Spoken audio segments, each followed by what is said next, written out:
ፓሚርና ናዝ ፍቅር ውስጥ ናቸው። ነገር ግን ሁለቱም ላለመሸነፍ ብለው እየተፎካከሩ ናቸው። ነገር ግን ዛሬ በጭራሽ ሊያመልጡበት የማይችሉበት ሁኔታ ውስጥ ገብተዋል። በድንገት ፓሚር እንደተለመደው ስሜታዊ ሆነው በማታ ወክ ላድርግ ብሎ ሊወጣ ነበረ። ናዝ ለምን እንደዚህ እንደሚነጫነጭ አልገባሽ ብሏት ዝም ብላ ስትታዘበው ነበረ። እሱ ገና ከመውጣቱ ዘይነብን ድንገት አገኛት። ዘይነብን ሲያገኛት ከላይ ደግሞ ታሪክ ፍጥጥ ብሎ እየተመለከተ ነበረ። ዘይነብ ከዛ ወዴት ነው የምትሄደው እያለችው ነበረ። ወክ ልወጣ ነው እያላን ነው አብሬህ ልምጣ ብላ ጠይቋለች። ናዝ ደግሞ ድንገት እየወጣች ነው። ወጣ ስትል ሁለቱም ቆመው እያየቻቸው ነበረ። አብረው እየወሩ ተጠጋግተው ታሪክ ከላይ ሆኖ እስኪ ምን እንደሚያመጡ አያለው እያለ ነው። ለበንት ታሪክን አላየውም። ናዝ ግን ታሪክን አይተዋለች። ገና ከመውጣቷ ለበንት ምን እያረክን ያለው አንዴ ፈልጌ ነበረ አለችው። ዘይነብንም ሰላም እያለቻን ነበረ። ዘይነብ እሱ ትቷ ሴድ በፈገግታ እየተመለከተች ነበረ። ምንድን ነው ችግር አለ እንዴ ብሎ እየጠየቃን ነበረ። እሷ ደግሞ ከላይ ታሪክንም እያየችው እሱም ቢሆን ደንግጧል። ዝም ብላ ስትመለከተው ተጠግቶ ከንፈሯን እየሳማት ነው። ሲስማት ዘይነብ ባልና ሚስት ስለሆኑ ምንም ነገር አልመሰላትም። ታሪክም ቢሆን ይህን ከተመለከተ በኋላ ዞር ይላል። ነገር ግን ናዝና ፓሚር ተያይዘው ውስጥ ገቡ። ምንድን ነው እያላን ነበረ። ምንም አላለችውም። ዞር ብላ ልትሄድ ነበረ። ናዝ መልሽልኝ፣ እዚህ ጋር ምንድን ነው የተፈጠረው? ምንድን ነው የሆነው እያላን ነበረ። ሁለቱም አጣብቂኝ ነገር ውስጥ አልገቡም ነበረ። ያው ባለፈው ለታ ቤት ውስጥ አልሳምከኝም የነ ታሪክ ቤት ውስጥ ከዛ ምንም ነገር የለም ምንም ትርጉም የለውም አላልከኝም ነበረ? እኔ እንደያዘኝ ነበር የሳምከው፣ አንተም እንደ ለበንት ሆነ ነበር የሳምከኝ፣ ምንም ነገር የለም አለችው። ታውቂያለሽ ናዝ ይሄ ነገር በጣም አደገኛ ነው፣ በጣም አስፈሪ ነው፣ ነገሮች በጣም ውስብስብ እየሆኑ ናቸው ያሉት እያላን ነበረ። ምንድን ነው የምታካብደው? ምንድን ነው በአሁኑ ደግሞ በጣም እያካበድክ ነው ያለው? ቅድም ስለተፈጠረው ነገር እያወራ ነው። ውጪ ሁሉም ነገር ውጪ የሆነ ነገር በሙሉ ባንተ ነው፣ ባንተ ምክንያት ነው እያለችው ነበረ። ሁለቱም ተፈራርተዋል። በእኔ ምክንያት እንዴት ሆኖ ይላታል። አዎ ባንተ ምክንያት፣ መጀመሪያ ከቤት አትውጣ እያልኩ ወጣ፣ ከዛም በኋላ እኔ ስጠብቅ ነበረ አለችው። እንዴ ታዲያ አንቺ እኮ ነሽ የሳምሽኝ አላት። ራስን የሳምከኝ አለችው። ቆይ ግን ትቀኝብኛለሽ እንዴ? አንቺ ትቀኝብኛለሽ እንዴ? ንገረኝ እስኪ እውነቱን ተናገር ይላታል። የሆነ ነገር እንድታምን እየጠበቀ ነበረ። እሷ ደግሞ ስለምን እያወራ ነው ያለው? ለምን ታስባለህ? ሁሉ ነገር የሆነ እኮ በአንተ ምክንያት እኮ ነው፣ ራስህ እኮ ነው የሳምከኝ። ደግሞ ታሪክ ከላዩ እያየን ነበረ አለችው። ታሪክ እያየን ነበረ እርግጠኛ ነሽ አላት። አዎ እያየን ነበር እርግጠኛ ነኝ። ደግሞ እያየህ እየተከታተለ የነበረው ከሴት ልጅ ጋር ሆነ ስታወራ ነበረ። ፓሚር ምንድነው የምታስበው? ቆይ እያለች እየጠየቀችው ነበረ። ደነገጠ። እሱም ቢሆን ታሪክን አላየውም ነበር። ከዚህ ሆነ ሳለይ ለምን ሳምከኝ ብላ ጠየቀችው። ስትለው ወዲያውኑ ታሪክ እያየን ስለነበር አላት። ግን መጀመሪያ አላልክም ነበረ አለችው። መጨቃጨቅ ጀመሩ። ሁለቱ የሚጨቃጨቁት ሁለቱም ማመን ከብዷቸው ነው፣ ማመን አቅቷቸዋል። ፉክክር ውስጥ ነው ያሉት። ተጠንቀቅ እያለችው ነበረ። አንቺ ራስ ትንሽ ብልህ መሆን አለብሽ፣ ትንሽ ብልጡኝ እንጂ እያላን ነበረ። ሰማ ከዘይነብ እንደው የምትፈልገው? ቆይ አንተ ምር የምትፈልገው እያለችው ነበር። ትቀኝብኛለሽ እያለ ነበር። ለምን ብዬ ነው መቀናበህ ትላለች። ታዲያ የማትቀኝብኝ ከሆነ ለምሮ መጀመሪያ እንደመጣች የጠመርሻት? እስኪ ለምን ሲባል ጠመርሻት? በያተናገሪ እያለ እየጠቃን ነበር። እኔ ያልቀናውብም ትላለች። ጓደኛ አርጊያት እያላን ነበረ። ሁለቱም በዚህ እየተነታረኩ ሰዓቱ ሄደ መሽቶ እየነጋ ነበረ። በጠዋት ናዝ እየሮጠች በበር በኩል ስገባ ድንገት ዘይነብን እያገኛች ነው። ዘይነብ ውጭ ያደረች ይመስላል። ገና ከታክሲ እየወረደች ነበረ። ዘይነብን ይወድ እንዴት ነሽ ብላ ሰላም ስትላት ዘይነብ ችግር ለማመሰግነው ትላታለች። ድንገት ቦርሷን ጣለችው። ናዝ ላግዝሽ ብላ ቦርሷን አንስታ እየሰጠቻት ነበረ። ከየት እየመጣች ነው? ቡና መጠጣት አለብሽ፣ እቤት እንሂድ፣ እኔ ቆንጆ ቡና አፍልቼ ጋብዝሻለሁ ትላታለች። ከዛ እሷን ብትሆን መጀመሪያ እሺ ብላ ለመቀበል በጣም ፈራች። ከዛም አማራጭ ያጣች ይመስላል። እሺ እያለቻን ነበረ። ሁለቱም በዚህ መንገድ ተስማምተው ወደ ቤት እየሄዱ ናቸው። አሁንም ቢሆን የናዝ እናት ሰርጉን በተመለከተ ምንም ሐሳቧን አልቀየረችም። እንደው የነታለትና የነቺቼ ቤት ሄጄ ቤታቸውን ላይ አናኗራቸው ልመልከት እያለችው ነበረ። በአንድ በኩል የእሷ ወንድም ናሚኮ ደግሞ የናዝ አጎት ተይቅርብሽ እያለ ነው። ለምን እንደሚቀርብኝ ሄጄ ማየት አለብኝ። እንኳንስ የናዝንና የለበንትን ኑሮ ቀርቶ የታለትና የቺቼክን ህይወት ማየት አለብኝ፣ ምን ችግር አለው እያለችው ነበረ። ናሚክ ቀደም ብሎ ደውሎ ሊናገር ነው። በሌላ በኩል ናዝ አሁን ከዘይነብ ጋር ቁጭ ብላ ቡና እየጠጣች ነበረ። ከዛ ብዙ ነገር ይነጋገራሉ። ስለ ለበንት እያወራቻት ነበር። ናዝ ለንደን ውስጥ እንዴት እንደተዋወቁና ብዙ ነገሮችን እንዳዩ ብዙ ነገር እንዳሳለፉ አብረው ትነግራታለች። ከዛ ለምን ማታ አራት አንበላ ማለቻት። እኔ አንቺ ለበንት አንድ ላይ ሆነን ብላ ጠይቀቻት ዘይነብ። አሁንም ቢሆን በሁለቱም አልጣልቃ ለመውጋት እየሞከረች ያለ ይመስላል። ድንገት ለበንት መጣ። አሁንም እያስመሰሉ ናቸው። ቀጥታ የናዝን ጉንጭ እየሳመ እኔ ፍቅር እንዴት ነሽ እያላን ነበረ። ተቀመጥ አለችው። ቡና ላምጣ ብላ ልትሄድ ነው።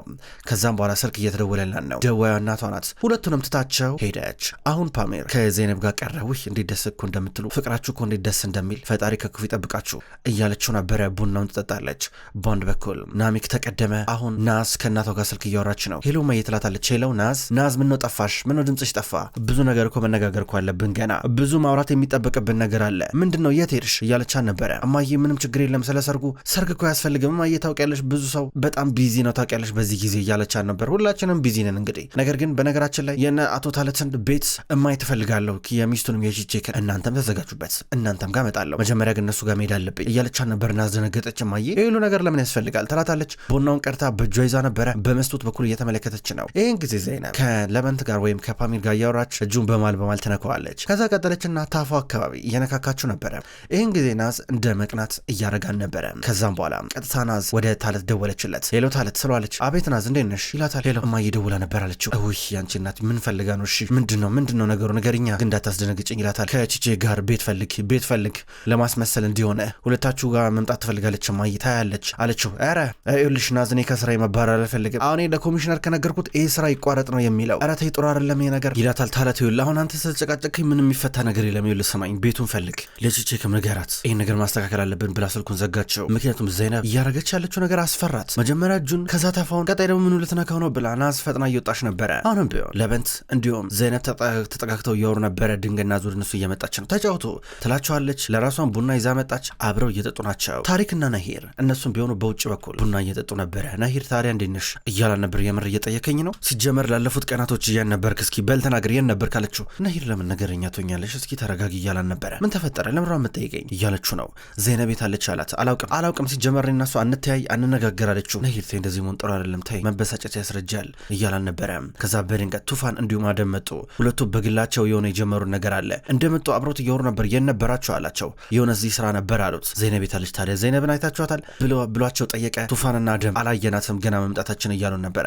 ዘይነብ እያሉ መጣራት ጀመሩ። ሲጣሩ ዘይነብ አቤት እያለች ነበረ። እንዴ የት ናት ብለው በቀጥታ ቱፋን ታሪክ እንዲሁም ነሂር ወደ አጥሩ ጋር ሲጠጉ ዝቅ ብሎ ሲመለከቱ ዘይነብን አዩት። ከናዝ ጋር እንዲሁም ከፓሚር ጋር ተቀምጣ በስነስርዓቱ ቡና እየጠጣች ነበረ። ዘይነብ አባቷን ስታይ አባዬ መጣው ቆይ አንድ ጊዜ እያለችው ነበረ። አይ በቃ ከተረጋግቶ እየወሩ ከሆነማ አንረብሻቸው ብለው ጠጋ ይላሉ። ከዛ ዘይነብ በቃ እኔ ሊድ እንዳልሹ በኋላ አካባቢ ብቅ እላለሁ ብላት ዞር ትላለች። በሌላ በኩል አሁን ታለት ለቺቼክ የተፈጠረው ነገር ሊነግራን ነው። አንድ ጊዜ ቆይ ምነግርሽ ነገር አለ ሲላት ስለገባት በጣም ብዙ ዶክመንት ፊት ለፊቱ ትከምርና ይኸውልህ ይህ ሁሉ ስራ እኔን ይጠብቀኛል እያየሁ ነው አይደለ ይህ ሁሉ ዶክመንት እኔን የሚጠብቀኝ ነው አለችው። ኧረ ቺቼክ ቆይ አንድ ጊዜ ተረጋጊ ይኸውልሽ ልንገርሽ መጀመሪያ እያላት መንቀጥቀጥ ጀመር። አትንቀጥቀጥ ተረጋጋ ከንፈር ሁሉ እየተንቀጠቀጠ ነው አንተ ተረጋጋ አለችው። እሺ ቤት መፈለግ አለብን አላት። የምን ቤት አለችው። ለኔና ላንቺ ይላታል። ለኔና ላንተ ለምን ብላ እየጠየቀችው ነበረ። ምክንያቱም የናዝ እናት አሁንም ቢሆን አታርፍም ተስፋ አትቆርጥም። ይኸውልሽ አይኖር አሁን ደግሞ የኛን ቤት መታማየት ትፈልጋለች። እኛ ያው ባልና ሚስት ምን መስላት አለችው። እኔ እንግዲህ ውሸት ነው ያስጠላኝ በጣም ውሸት የሰለችኝ መዋሸት የለብንም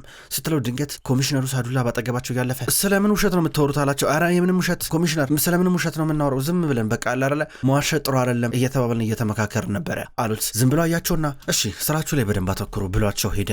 ምንድነው የምናደርገው ይላታል። እኔ አልተመቸኝም ትሏለች። ስለተመቸና ስላልተመቸን እንኳን ለምናደርገው ቺቼክ እነሱ ማሳመን አለብን አንድ ጊዜ ነገር ማድረግ አለብን ብሎ የወተወታት ነበር። በሌላ በኩል ፓሚርና ናዝ ወደ ውስጥ ገቡና ዛሬ ግን ምን እየሆንሽ ነው ያለሽው ብሎ ጠየቃት። አልገባኝም ትላለች። ዘይነብ ዛሬ እንዴት ልትመጣች አለች ብሎ ጠየቃት። ድንገት ተገናኘን አሁን እንግዲህ የእሷ እኔ አዲሷ ጓደኛዬ ናት ማለት ነው ምን ችግር አለው ማለቴ ከታክሲ እየወረደች እያለ ቀደም ተንገዳገደችና ልረዳት ወደ እሷ ዘንበል አልኩኝ ጎንበስ አልኩኝ በቃ የሆነው ነገር ይሄ ነው አለችው። ምን እያሰብሽ ነው ያለሽው ናዝ ምንድን ጀመርሽው አላት።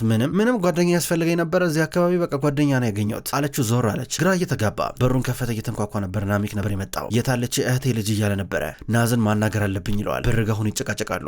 አሁን ልግባ እያለው አገባም እያለ ፓሚር ከሱ ጋር ሲታገል ቱፋን መኪና ውስጥ ሆኖ እያያቸው ነበረ። ፓሚር እዚህ ጋር አትገባም እያለ ሲታገለው ቱፋን ደግሞ ምን ነካቸው ለምንድን እንደዚህ የሚሆኑት ብሎ ዝም ብሎ እየታዘበ ነበረ። ከዛም በኋላ መኪናውን አዙሮ ይሄዳል። ናሚክና ለበንት የሆነ የሚያገናኛቸው ነገር አለ ብሎ እየጠረጠረ ነበረ።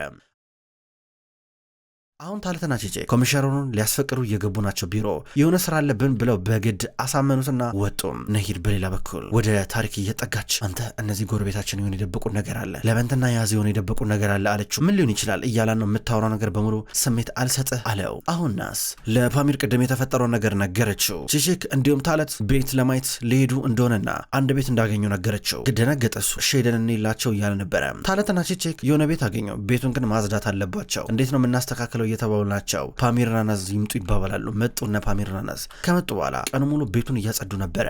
በመጨረሻም ደከማቸው። አራቱም ሶፋ ላይ ተደርድረው ተቀመጡ። ናዝ እናቷ እየደወለችላን ነበር። ስልኩን ቪዲዮ ኮል አነሳቸው። ጥንድ ሆነ ሁሉም እያወራን ነበረ። እመጣለሁ እያለቻቸው ነው። ቀጣይ ደግሞ ወደ ናዝ ቤት ነው መጣው እያለች ነው። ናዝም ደግሞ ሌላ ቤት ስራ ይጠብቃቸዋል። እነሱም ቢሆኑ ለማስመሰል ለምሳሌ የሆነ ነገር ማዘጋጀት አለባቸው። ከዛ ፓሚር ናዝን ሄድበታለኝ ብሎ ወጣና ወደ መኪናው ሊገባ ነበር። ሊገባለና የሆነ ነገር ትዝ አለው። የናዝ እናት ይህን ሰርግ የምትደግሰው መሬቷን ሸጣ ነበረ አስታወሰ። ወርቅ ምናምን ነገር ስትገዛ ናዝ ገንዘቡን ኬታ መጣች ስትላት መሬቴን ሸጬ ነው ብላን ነበረ። ይሄ ነገር ከሚያስበው ላይ ብዙ ትርጉም አለው። እዳ ውስጥ መግባትም አይፈልግም። ወዲያው ነበር ሄዶ መኪናውን የሸጠው። የሆነ ነገር መሸፈን እንዳለበት ተረድቷል፣ ገብቶታል። በሌላ በኩል ናዝም ብትሆን ወደ ቤት እየመጣች ነው። ድንገት ነሂርን በር ጋር አገኘቻት። ሁለቱም ሰላም እየተባባሉ ነበረ። ሁለቱም እያወሩ ተያይዘው ወደ ውስጥ ይገባሉ። ነሂር እንዴት ነሽ? ጠፋሽ፣ ሰሞኑን አልተገናኘንም እያለቻት ተገናኝተን ቡና እንጠጣለን ይባባላሉ። እዚው እየተለያዩ ናቸው። ናዝ ወደ ቤት ትገባለች። ወደ ቤት ገብታ ቤቱን እየተመለከተች ነው። ደስ የሚል ስሜት እየተሰማን ነው። በአንድ በኩል ፓሚር ደግሞ ኪችን ነበረ። ኪችኑን አንዳንድ ነገር እየሰራ ከዛ በኋላ ቁርስ እያበሰለ ነበር። እሷ የሆነ ነገር ጠጥታ ሞቅ ብሏታል። ወደ እሱ እየመጣች ነበረ። ያዝምን እየሰራሽ ነው ይላታል። ላግዝ ብዬ ነው እባክህ ትሏለች። የያዘችው ምግብ አምጥታ ጠረጴዛ ላይ እያስቀምጠች ነበረ። ተረጋግተው እያወሩ ናቸው። ምግብ ይበላሉ። የሆነ ጥያቄ ልጠይቅ ፈልጌ ነበረ አለችው። ምን ጥያቄ አላት? ጥያቄ ኖርማል ጥያቄ ግን እንዳትናድድ አለችው። አረ እኔ አልናድድም እያላን ነበረ። አይ ይቅርብኝ ፈራው ትሏለች። አረ ነገርኝ ችግር የለም እያላን ነበረ። እንዴት እንደምነግርህ አላቅም ብቻ በጣም ስሜታዊ ሆኛለሁ። በጣም ያው እንዳስቅብኝ ግን ማለት እንዳስቅብኝ አለችው። አረ አልስቅብሽም። ለምን ብዬ ስቅብሻለሁ እንዴ? ለምን ብዬ እያላን ነበረ። ከዛ እሷ እሺ ልንገደን እንደዛ ከሆነ ዛሬ ማለት ነው ማታ ዘይነብን እዚህ ከኛ ጋራት እንድትበላ እኮ ጠሯት አለችው። ተናድደኝ ነው ጥያቄው አላት። አዎ ነው ጥያቄው አለችው። ከዛም በኋላ እሱ ተናደደ። ምን አናደደ አለችው። አልተናደድኩም ይላታል። ግን ስሜቱ በሙሉ እርበሽብሽ እንዳለ እየታያን ነበረ። ሉጣ ባከሽ እያላን ነበር። ተናዶ ዞር ይላል ከፊቷ። በሌላ በኩል ነሂርና ታሪክ ቁጭ ብለው እያወሩ ናቸው። ታሪክ አሁንም ቢሆን ከለበንት ጋር ሰራለው ያለው ነገር በናደም ምንም ተቀባይነት አላገኘም። ሰዓቱ ሄደ፣ መሸ። ዘይነብ ማታ ላይ ቤት እየመጣች ነው። ሶስቱም ተቀምጠው ራ መብላት ጀመሩ። ከዛ ለንደን ስለነበረው ቆይቷ እየተናገረች ነበር። ዘይነብ በጣም የምትወደው ቦታ የምትወደው ሬስቶራንት ስትናገር፣ እዚህ ጋር ደግሞ ናዝ ያጠናችውን ነገር ነበር የምትናገረው። ከዛ በኋላ እናቷ ስትደውልላት መጠኝ ብላ ዞር አለች። ወዲያው ጎግል እያደረገች ነበረ። ቅድም እሷ ስታወራ ስለነበረው ቦታ ተጨማሪ መረጃ ማግኘት አለባት። ናሚክ በሌላ በኩል እንቅልፉን እየተኛ ነው ያለው። እዛው የጥበቃ ቤቱ ጋር ነው። ድንገት ቱፋን መጣ። ቀሰቀሰውና ሽጉጥ እየደቀነበት ነበረ። ምንድነው ከአቶ ለበንት ጋር የሚያገናኝ ነገር እያለ ካስጨነቀው በኋላ ናሚክ ምንም አላቅም ሲለው ቱፋን እከታተላለሁ ብሎት ትቶት ይሄዳል። አሁን ናዝ እዛው ኪችን ውስጥ ያለችው ፓሚርን ጠራችሁና ቅድም ዘይነብ ዋሽታለች። ጎግል ቼክ ከኳረኩኝ ስታወራ የነበረውን ነገር አለችው። ጎበዝ ብራቮ አንቺ በጣም ትልቅ ነገር ነው ያወቅሽው እያላን ነበር እየቀለደባት። ተያይዘው ወደ ዘይነብ ይመጣሉ። አሁን ታሪክና ነሂር አብረው የተጫወቱ ናቸው። ከዛ ታሪክ ወደ ቢሮ መጥ ብሎ ገባ። አደም እንደመጣ ከዛ በኋላ ለምንድነው እኛ በማንስማማ ጉዳይ ላይ የምትሰራው እያለ እየጠየቀው ነበረ። አደም እዚህ ጋር ልክ እንደ አዛዥ እያደረገው ነበረ። ታሪክ ደግሞ ይቆጣል። ምን አገባ እያሉ ነበረ። ማን ስለሆንክ ነው የምታዘኝ ሲለው ቱፋን ጆሮን ለጥፎ በረጋ ሆኖ እያዳመጠ ነበረ። እኔን ምንም ልታስተምረኝ አትችልም እያለ ታሪክ አደም ላይ ይጮህበታል። አደም ደግሞ አይደለም እኮ ወንድሜ እንደዚህ ነገሮችን ስታጠፋፋ እያየው እንዴ ዝም እላለሁ ይለዋል። ምን አገባ እያለ ይጮህበታል። ናዝ እና ፓሚር ዘይነብን በመጨረሻም ሸኟት። ከቤት እየወጣች ነበረ። ወደ ውስጥ ገባለች። ድንገት ናሚክ መጣ። ናሚክ መጥቶ ምነው ጠፋሽ እያላን ነው። ስለተፈጠረው ነገር ነገራቸው። ቱፋን ጭንቅላት ላይ ሽጉጥ ደቀነብኝ እየተጠራጠረ ነው ያለው ብሎ ነገራቸውና ወዲያው ዞር ይላል። ይሄ ቱፋን ደግሞ ከየት ነው ያወቀብን? ከየት መጣ ደግሞ የቱፋን እያለችው ነበር። ወደ ውስጥ ገብታ ናዝ አላቅም እንግዲህ ምን እንደሚሆን አላቅም፣ ፈጣሪ ብቻ ነው የሚያውቀው። ነገሮችን ማስተካከል አለብን። አሁንም ቢሆን በድብቅ ነገሩ መቀጠል አለበት። ናዝ መጠንቀቅ አለብን እያለ እያማከራን ነበረ። ከዛም በኋላ ሳይታሰብ ሶፋ ላይ ተቀምጦ እያወሩ እያለ ወደ እሷ በጣም ቀረብ እያለ ነበረ።